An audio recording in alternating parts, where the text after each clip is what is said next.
Hello everyone, good morning to all. मैं Deepmala maths classes से दीपमाला गुप्ता आपका मोस्ट वेलकम करती हूँ। आज मैं आपके लिए लेकर के आई हूँ क्लास 9th का एक पोएम है, द रोड नॉट टेकन। इसके आज हम करने वाले हैं क्वेश्चन आंसर। तो क्वेश्चन को रीड कर लेते हैं। Question number first, where does the traveller find himself? What problem does he face? Where does the traveller find himself? जो ट्रैवलर है उसने अपने आप को कहाँ पर पाया।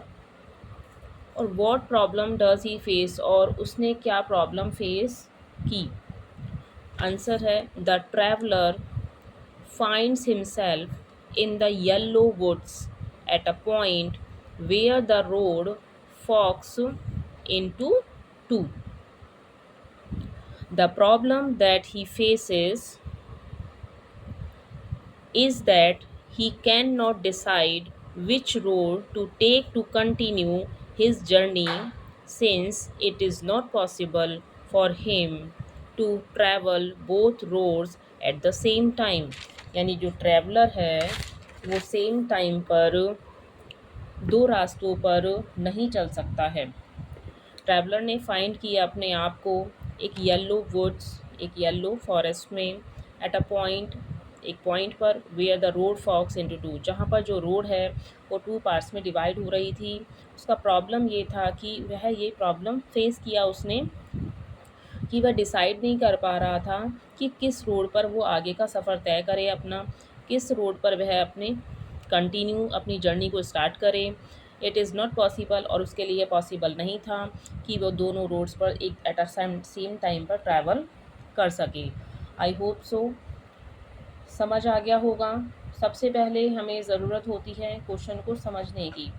यदि आपने चैप्टर का ट्रांसलेशन प्रॉपरली कर लिया है तो ही आप क्वेश्चन आंसर करें। पहले क्वेश्चन को गहराई से समझें, ट्रांसलेशन देखें। यूट्यूब पे सब कुछ अवेलेबल है। मैम के पढ़ाने के बाद क्लास में यदि किसी वजह से आप एब्सेंट हो जाते हैं या मैम ने कराया और आपकी समझ में नहीं आया है, सबसे पहले ट्रांसलेशन गूगल से सर्च करो या यूट्यूब से सर्च करो, उस चैप्टर को पहले समझो, उसके बाद क्वेश्चन आंसर आपके लिए ईजी हो जाएंगे। यदि आपको एडवाइस समझ आ रही है तो आप अच्छे से ग्रो कर सकते हो, क्योंकि बड़ों का कहना मानना छोटों का फ़र्ज़ होता है। ठीक है, बढ़ते हैं नेक्स्ट क्वेश्चन की side. Discuss what these phrases mean to you. यहाँ पे कुछ जो पोएम में फ्रेजेस यूज़ की हुई हैं वो आपको डिस्क्राइब करनी है, एक्सप्लेन करनी है। इसका फर्स्ट पार्ट है आ येलो वुड। वुड यहाँ लकड़ी से नहीं है, या जंगल फॉरेस्ट से के टर्म में बात की हुई है। आप येलो वुड को डिस्क्राइब करना है कि पोएट ने इसमें येलो वुड किसके लिए कहा है। सेकेंड पार्ट है it was grassy and wanted wear, कि बहुत ज़्यादा ग्रासी है और वो किस पे चलना या चाह रहा है, किस पे चलने के लिए वो बात कर रहा है। द पासिंग देयर, कौन वहाँ से पास हुआ है, यानी फॉरेस्ट से।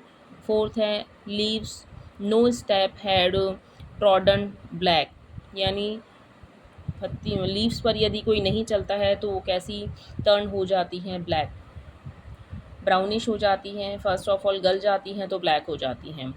How way Leeds on the way, और उसने किस वे को लीड किया और सारे वे जाकर उससे कैसे जुड़ गए। ठीक है, तो एक एक को समझ लेते हैं। First part, a yellow would. Answer लिखेंगे आप। देखो, जब मैं करा रही होती हूँ आप अपनी नोटबुक और पेन या पेंसिल लेकर बैठें और इन आंसर्स को राइट करें।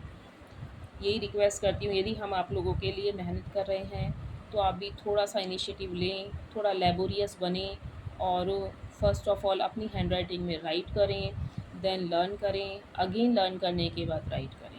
I request to you all students, यदि लेबर करोगे, यदि समय दोगे बुक्स को, तो बुक्स आपका साथ कभी नहीं छोड़ेंगी।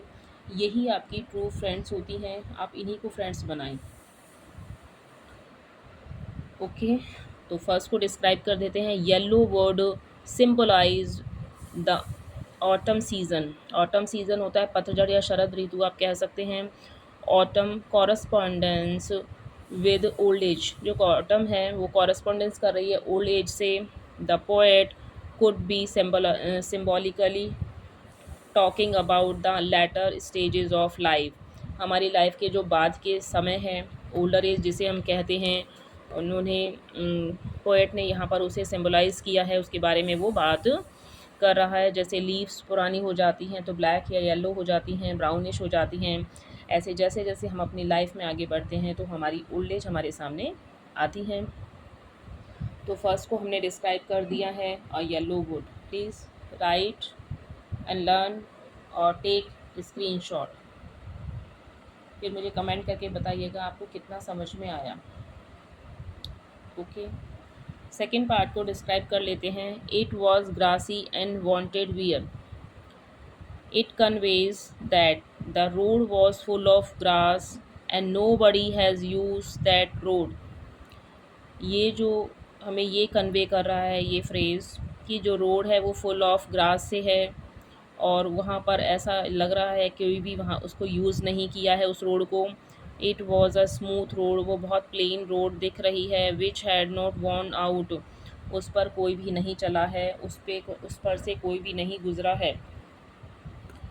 थर्ड पॉइंट है the passing there. Third point को डिस्क्राइब कर लेते हैं। The use of the path by पार्स बी, पैसर्स भी होता है आपका राहगीर से लिया गया है।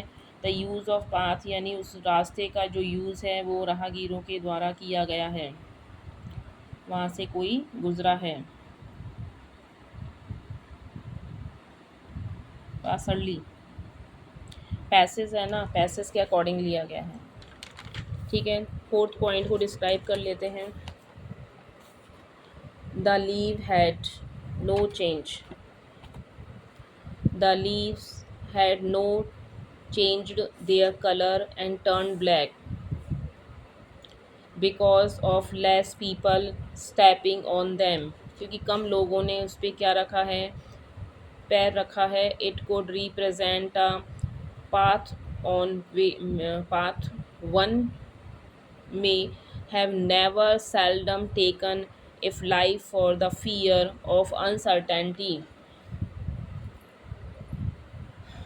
ठीक है, the leaves had not change, colour change नहीं हो सकता है लेकिन वो ब्लैक हो सकती हैं बिकॉज क्योंकि कम से कम लोग उस पर पैर रखा है उन्होंने, इसलिए वो अपना कलर चेंज नहीं कर रही हैं, लेकिन वो जो नहीं रखा है तो ब्लैक कलर की हो गई हैं। इट को रिप्रेजेंट, यह रिप्रेजेंट करता है कि जो वो रास्ता है, वन में हैव नेवर सेल्डम, कि उसको किसी ने भी सेल्डम नेवर चुना नहीं है उसको। टेकन इन लाइफ, अपनी लाइफ में आगे बढ़ने के लिए। For the fear of uncertainty, किसी अनिश्चितता के कारण, किसी डर के कारण उस रास्ते को नहीं चुना गया है। फिफ्थ को डिस्क्राइब कर लेते हैं।